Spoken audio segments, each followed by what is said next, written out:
I've never visited this board, so excuse any errors I make regarding board culture.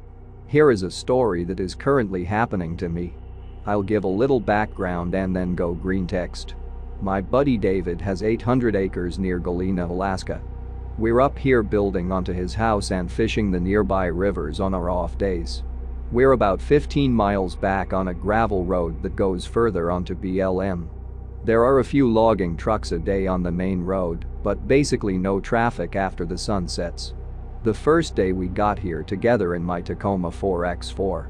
We unscrewed the plywood off the windows, brought our bags onto the porch, got his generator started up and unlocked his various outbuildings. The air was stale and a little rank, like a dead cat. Opened side door to kitchen. Opened the back door of the cabin and the windows that you could open. Didn't go upstairs, just let the place air. Sat down on the porch to rest and quench our thirst. It's only been in the low 60s, but the plywood was heavy. We sat there and planned our remodel, generally shot the shit, happy to be here. He fiddled with his bait and tackle, and I admired the view from the front porch. Now I'm not really a ghost or spirit believer, but I saw something last weekend. It's real quiet and there was a lull in our conversation.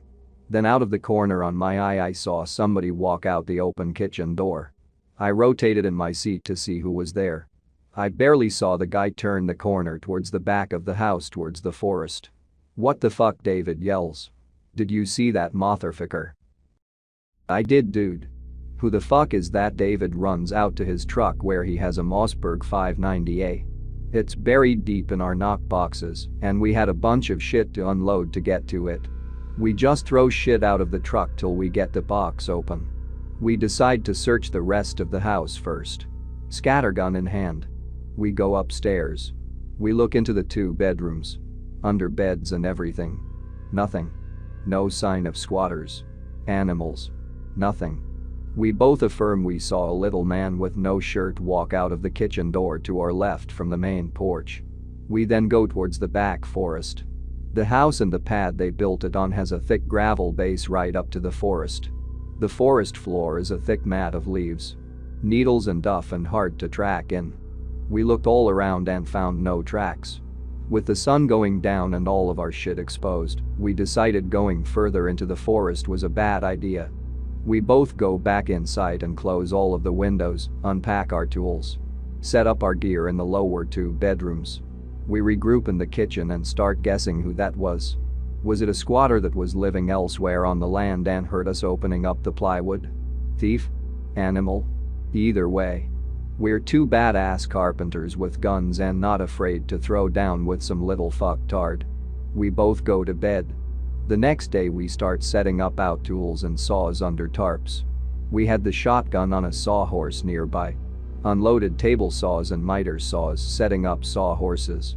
Getting all the blades adjusted and going through the lumber he has on site. We brought cement to pour a post and pier foundation for his addition. We unloaded that and decided to go fish in a river about 300 yards downhill from us. He caught 2 trout right off that bat, and I caught one about 20 minutes in. It slowed down after that and we hiked further upstream. That's where we heard rustling across the stream from us. It could have been any number of animals. So we stood sham. We fished there for about 2 more hours, and Dave started gutting the fish we had. We both head up to the house to wash up and fry some fish. After the last few bites of fish go down, Dave stands up at the table. He says he left his benchmate down there where he was gutting the trout. He grabs a flashlight and heads down there. He said he looked for the rock with the fish guts on them. Said his knife was there. But the fish guts were gone. He half jogged back to hide, being scared. Later that night, right after we both go to our bedrooms and shut off the lights. In the total silence I hear footsteps on the 2nd story. I think maybe an animal or squirrel snuck up there. Try to ignore it. It gets more frequent. With the steps going away from me towards the staircase. Dave calls out loudly, "Is that you up there?" "No." I answer. Now to my bedroom door.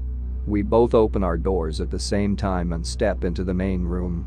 We bumped off of each other in the dark and both looked at the upper staircase. I saw what looked like a small boy. but his face was almost featureless and his eyes seemed pitch black in the low light. "Dave. Who the fuck are you?" The figure slowly steps to the railing like he was going to answer us. Instead he let out an incredibly loud ear-ripping screech. Like what you imagine a T-Rex would sound. It was so loud I covered my ears and stumbled to the floor in the dark. It was so loud it disoriented me. From the ground I look up at the second floor just in time to see it run back into the bedroom. Dave ran past me with his Mossberg in hand. Dave ran to the top of the stairs and turned the whole light on. He then ran straight into the bedroom and out of my sight. Boom. Boom. Boom. At this point I am beyond scared and almost physically shutting down. Like heatstroke or hypothermia. I knew that those gunshots meant that Dave may have just killed somebody. Dave reappears at the top of the staircase. He jumped out of the window and ran into the forest. He's like a deformed midget. His back was all fucked up and he was on his hands and knees. What? Did you hit him? If his legs are fucked up. How did he run away? I don't know, but he jumped out and ran into the fir trees. We both went out the back door and turned on the exterior lights. There was no blood on the gravel. The smell of burnt powder was still in the wind. Was he up there all day? Dave Lime must have been. He probably snuck up there while we were working. So why would he go up there? Anything of value? Dave, fucking nothing. Old blankets and pillows. Dave, do you have your game cam? Dave, yes. It's in the truck. He goes out to his truck while I watch from the front door. Again the enormous sound shatters the night. I imagine that the sonic crowd control weapons you hear about would feel like this. I instinctually covered my ears and let go a little pee into my boxers. Dave had dropped his gun and keys out of shock. He jumped into the Tacoma and locked the door. Keys and shotgun on the ground outside of his truck. I close the front door and stare at Dave through the window. He can see behind the house and I can't. His mouth is agape. Figure fuck this, run out towards truck, grab gun, grab keys, and beat on window for Dave to open up. He turns to me as white as a ghost and opens the door. Frankly, I'm too afraid to look up towards the back of the house and just rush back to the door with Dave in my arms. I slam the front door and start locking all doors and windows. Dave is pretty much in shock. What did you see, nigger? What did you see? Dave swallows deeply and says it was a stretched out dead guy that roared at us. He then rolls over and barfs on his floor. I am really starting to panic and experience tunnel vision. I never knew what that meant until that moment. I give Dave a rag and we sit on the couches. Who the fuck was it, Dave? A dead guy? Dave, it looked dead and ashy, but it made that noise and then made a scary face when it saw me. Its face moved into an evil shape. Tease, leave, dude. Dave, I can't leave all my tools here. Tease, drive into town and get a motel then. Dave, okay. We grabbed out phones and wallets and the Mossberg. Dave insisted on setting up the game cam before we left. He wanted it on the front door, but I said let's put it out back on a tree to see if this thing comes back. We put up the cam on a tree directly behind his house under full gun coverage. We then jump into the Tacoma and peel away from the house. We drove back into town, but everything is booked so we sleep in the truck. In the morning after breakfast, we drive back to his place. We pack up all of our tools as quickly as we can. We screw the plywood back up. Then with the engine already running, I go retrieve the game cam. I didn't get to download them until today when I got back home. I'm pretty sure what we saw was that little man in the center and a little left of the tree.